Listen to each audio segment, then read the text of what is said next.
এই যা, এটা কি করে ফেললাম! ভুল করে নুডলসের উপর কাঁচা ডিম দিয়ে দিলাম। এখন কি হবে?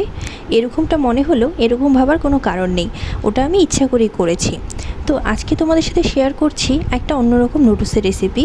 তোমরা হয়তো বা ভাবছো যে নুডলসের তো কত রকম রেসিপি রয়েছে, এটা আবার কেমন রেসিপি। এটা আসলে অন্যান্য রেসিপিগুলোর মতোই, শুধু একটু পার্থক্য রয়েছে। তো সেসব বলছি, তার আগে দেখো আমার এই রাতের বেলা নুডলস করার সময় কারা কারা সঙ্গী হয়েছে। আমি এই নুডলসটা বানাচ্ছিলাম রাত 2টোর সময়, আর সেই সময় রান্নাঘরে এই তেলাপোকার বাচ্চা, টিকটিকি, মাকড়সা এগুলো হয়েছিল আমার সঙ্গী। তো কী আর করা যাবে, ওদেরকে সঙ্গে নিয়ে আমি নুডলসটা করে তাড়াতাড়ি রান্নাঘর থেকে বেরিয়ে পড়লাম। তো প্রথমেই দেখতে পেলে পেঁয়াজ মরিচটা ভালো করে ভেজে নিলাম, এবং তারপর এটার উপরে একটা টমেটো দিয়ে দিয়েছিলাম।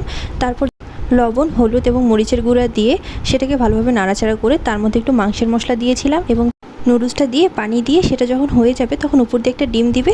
এরকম নুডলস খেতে কিন্তু খুবই ভালো লাগে। ওকে, বাই।